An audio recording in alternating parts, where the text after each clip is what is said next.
ప్రేక్షకులందరికీ వార్తా హెల్త్ కార్యక్రమానికి స్వాగతం. విష జ్వరాలతో బాధపడుతూ ఉంటారు చాలామంది. సీజనల్ మారేటప్పుడంతా కూడా మనం రకరకాల వ్యాధులతో బాధపడుతూ ఉంటాం.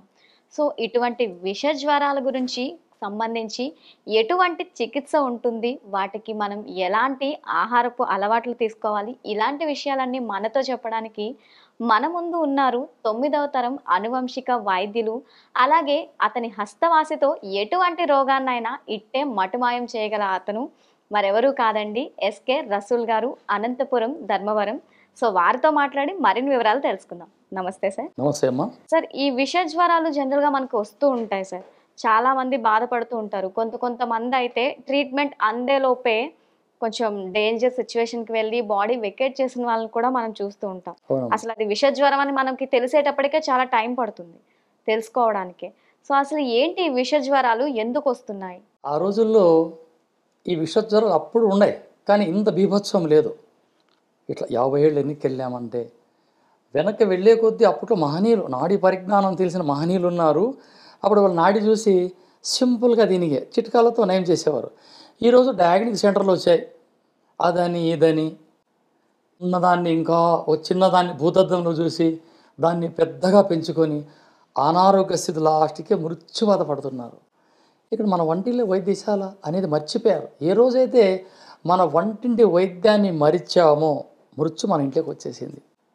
ఇది అంటున్నారు viral fever, virus fever, typhoid, malaria, dengue ఇవన్నీ కామన్ డిసీజ్.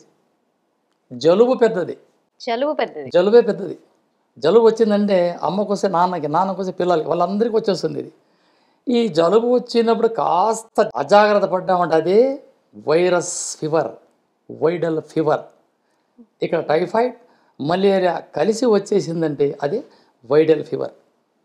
దీంట్లో మన వాళ్ళు డాక్టర్ గారు ఏం చేస్తారు, సిఫ్రాక్స్ ఇచ్చి ఏదో వాళ్ళ తెలివి కొద్దీ దాన్ని నయం చేస్తారు. ఇక్కడ మన ఈ అమ్మనాంటి ఆయుర్వేదాన్ని మనం ముందర పెట్టుకుంటే మన ఇంటి ముంగుట్లో ఉంటుంది తొలి చెట్టు, అది ఒక్కటి చాలు. దానికి సింపుల్ చిట్కా ఏం చేయాలి మనం, ఒక 10 ఆకులు, అంటే తులసిలో 2 ఉన్నాయి, కృష్ణ తులసి, విష్ణు తులసి. ఈ కృష్ణ తులసి నల్ల తులసి అంటారమ్మ. ఆ కృష్ణ తులసి ఆకు ఒక 10 ఆకులు తీసుకొని దాంట్లో 5 మిరియాలు, 5 ఎల్లిపాయలు, కాస్త జీలకర్ర, కొంచెం సొంటి మెత్తగా పేస్ట్ చేసి చిన్న చిన్న ఉంటలు కట్టుకొని, పేస్ట్ అంటే మిక్సీలో వేసేయచ్చు అంటారా? వేసుకోవచ్చు. ఓకే. మిక్సీలో వేసుకొని బల్క్ ఎక్కువగా చేసుకొని చిన్న చిన్న చింతగింజ పరిమాణంలో మెత్తగా చేసి అలా ఎండబెట్టుకొని నీడన ఆరబెట్టి, ఇక్కడ జలుబు అనగానే దాన్ని ఏం చేయాలి మనం, జీలకర్ర కషాయంలోనో, అల్లము కషాయంలోనో, దాల్చిన చెక్క కషాయంలోనో, లేదా వేప ఆకు కషాయంలో ఈ ఒక మాత్ర ఉదయం ఒకటి, రాత్రికి ఒకటి వేసుకొని, ఇక్కడ ఇచ్చాపత్యాలు చాలా గొప్పగా ఉంటాయి. మజ్జిగ తినడం, మాంసం తినడం, అవి ఎగ్ రైస్లని, ఆ రైస్లు ఇవన్నీ ఆపేయాల. మిరియాల చారు తినాల. మిరియాల చారు తింటూ నేను చెప్పే చిన్న చిట్కా, ఏం ఖర్చు కాదు, అన్నీ అమ్మ గడికి అన్నీ ఇచ్చేస్తుంది. అమ్మ ఇస్తుంది, అమ్మమ్మ చేసి పెడుతుంది, బొడ్డోడు తినేస్తాడు. ఇంతే. వంటింట్లో అమ్మ ఇస్తుంది, అవ్వ చేసి పెడుతుంది, చేసమ్మ, బొడ్డోడు తినేస్తాడు. వాటికి అయిపోయా. అద్భుతం. ఇక ఈ చెప్పిన రెమెడీని దీంట్లో కాస్త బెల్లం యాడ్ చేసి చిన్న చిన్న గోళీలు మీద చేసుకొని, ఇది పప్పర్మెంట్లు. ఇది పప్పర్మెంట్ అంటే ఎవరికి తెలియవు. నిమ్మ పులుసు పప్పర్మెంట్ మా పిల్లలు పావలాకి 5 ఇస్తుంది, పావలాకి 5, 5 పైసలకి 5, పైసాకు 1, అవన్నీ తిన్నాం. 2 పైసలు 2 కమ్మరికట్లు, ఆ కాలం పోయింది. ఇట్లా చేసుకున్న ఈ యొక్క పప్పర్మెంట్ దీన్ని నోట్లో పెట్టుకుని సప్పరిస్తూ మనం వెళ్తున్నామంటే మాస్క్ కట్టుకునే అవసరం కానీ ఉండదు. ఎందుకంటే ఇక్కడ ఈ పిత్తం నుంచి కఫం కనెక్షన్ అయినప్పుడు ఈ రోగాలన్నీ వచ్చేసాయి మనిషికి. అందుకే బాడీ వేడిగా పెట్టుకోవడానికే మిరియాల చారులని, ఉలవ చారని, ఈ చిరుధాన్యాల్లో కొర్రలని అప్పుడప్పుడు తింటూ ఉంటే బాడీ అక్కడ ఎక్కువ టెంపరేచర్ ఉండదు, తక్కువ మధ్యలో ఎప్పుడైతే టెంపరేచర్ మనకు ఉంటుందో అప్పుడు ఈ వైరస్ ఫీవర్లు కాదు, కరోనా మహమ్మారి కూడా మన వీధిలోకి రాదు. ఇది చెప్పే సింపుల్ చిట్కా. ఇది ఎటువంటి సైడ్ ఎఫెక్ట్ లేదు. అంటే ఆహారం ఏమైనా ఎన్ని రోజులు పాటించాలి? ఈ ఫుడ్ తినకూడదని ఏమన్నా ఉంటుందా? ఒక 11 రోజులు. ఒక 11 రోజులు. ఏం తినకూడదు? ఏం తినచ్చు? మాంసం తినకూడదు. జఠరాగ్ని పెంచే ఆహారాలంటే వంకాయ కూరని, ఆలుగడ్డల తాలింపులని, మసాలా దోశలు, ఎటు చాలా వచ్చేసి ఇంకా వాడి పేర్లు మాకు తెలియవు.